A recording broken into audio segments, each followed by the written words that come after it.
All right, so I finally found a doubles point that includes a lob, and everyone goes to the right spot. It was awesome. So let's watch this point in its entirety, and then we'll analyze it.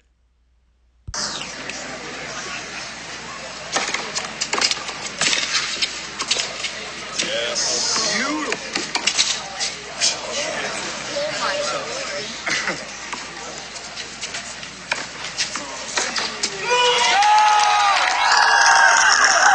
Now, a big thank you first to Matt Lynn on YouTube. Make sure you subscribe to his awesome channel. I've put his link in the description below. He allowed me to use this video. He has such great content. Now, there is a lot to unpack in this video, but I'm actually going to skip right to from the I formation to both players back to the serve and volley. Like, there's so much in the first 3 shots of that point that I feel like I can make this video an hour long. But let's just go right to the volley. And this volley right here, this lob right over the net player's head, and I'm going to show this point again before this video is over. This volley lob is absolutely gorgeous. Now, I've got a question for you. When a lob goes over the net player's head, where should this player go? And where should this player go? Now, remember, this is not an overhead. Like if the ball was an overhead and this guy could just crush an overhead, that's one thing. We're talking about a successful lob. Where should these two players go? And the answer is they should draw an X with their movement. So this player should go back and this player should go back. There is an X that should be drawn when a great lob goes over your head as a doubles team. And this is exactly what happens. I want you to watch where these two players in the red hats end up. They both end up behind the baseline. They both retreat. When this is you, for instance, right? When your partner runs back to get the ball, do not stay at the net when you switch. What you are doing is putting a tremendous amount of pressure on your partner who's running that ball down because they need to keep you safe. So what you want is this player goes back because really this player is hoping to go back and hit an overhead. And you can actually see this. Look at this guy's initial reaction is to move back and see that right there? He's seeing if he can hit it as an overhead. You can see right there where he's turning. It looks like he's trying to turn for an overhead, maybe hit what's called a scissor kick overhead. But he realizes that he cannot get it. And now he goes back and then crosses behind his partner. Obviously, the player who's running down the shot, he has the right of way and he's running it down. You can notice this guy is watching his partner. He's not looking at the opponents. When you switch, this is exactly what I teach. When you switch in doubles and your partner is running the ball down, watch them. You will have plenty of time to look at your opponents. Just watch your partner. See what type of situation they're in. When they are running back, try to notice what grip they're using, what type of shot they're going to hit. And in fact, if we look here, we can see that he's got a continental grip. He's got a continental grip, which is exactly the grip that you want to have. This is an amazing shot, by the way. I actually, screen. I saw this when I was preparing for this video. Really, really cool. I feel like I can even see the slight flex in the racket, like at contact. It's just so cool.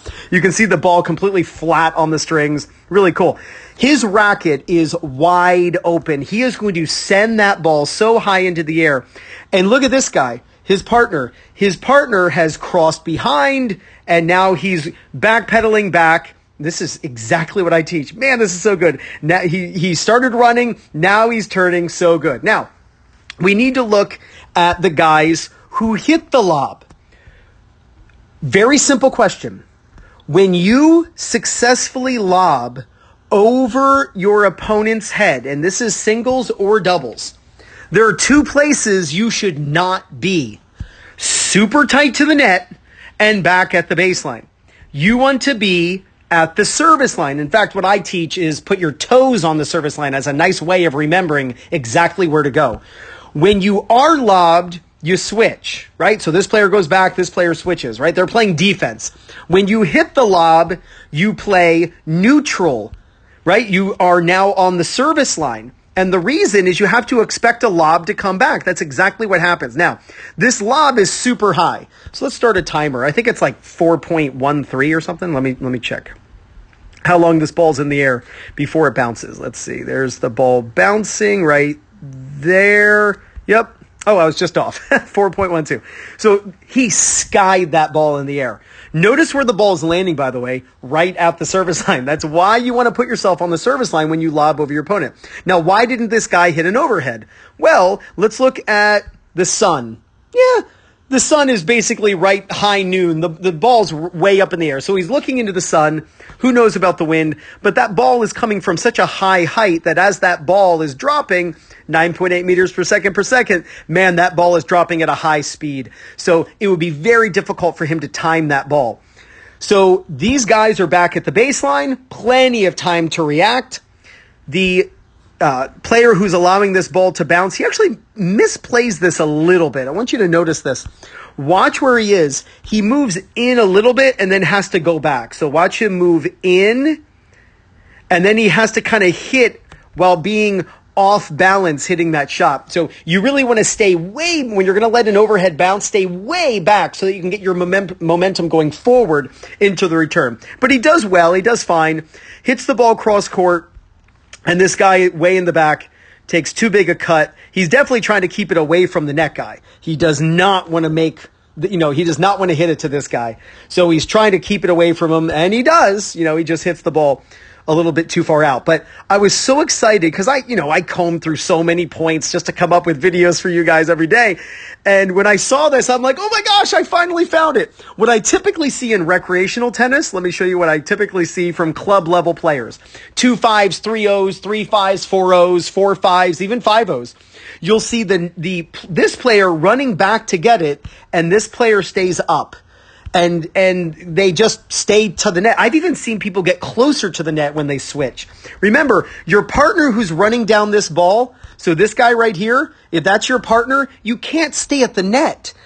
Your partner's in so much trouble that their ball will most likely be weak. I mean, these are some of the best college players in the United States, right? So we can't just assume that our partner is a high-level college player. Sometimes they're not.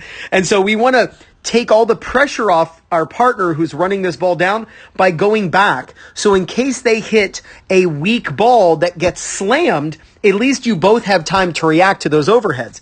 It's when this player right here stays at the net and then the weak lob occurs, the balls get slammed right at the guy or the gal who stays at the net. And then this person back here is like, oh, sorry, I didn't mean to do that to you. When really you can just both go back. And it's so much better. So much better.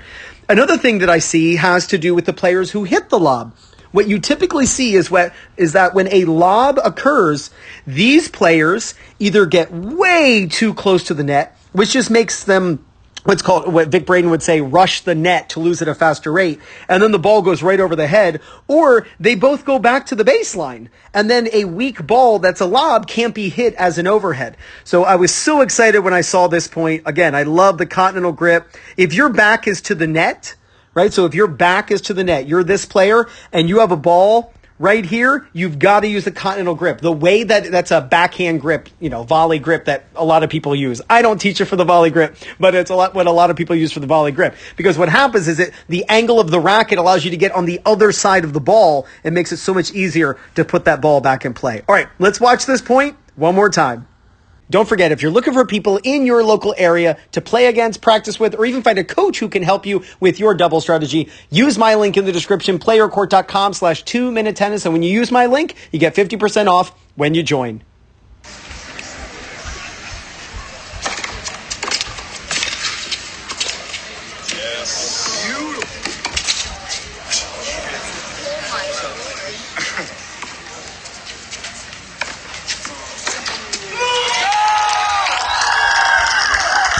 So when you get lobbed in doubles, make sure that you switch and both go back to the baseline. And if you hit the great lob over your opponents, put your toes on the service line, both you and your partner. And when you do, there's no doubt you're going to gain confidence, win more matches, and play much better tennis. This is Ryan Reedy from 2minutetennis.net. You got this.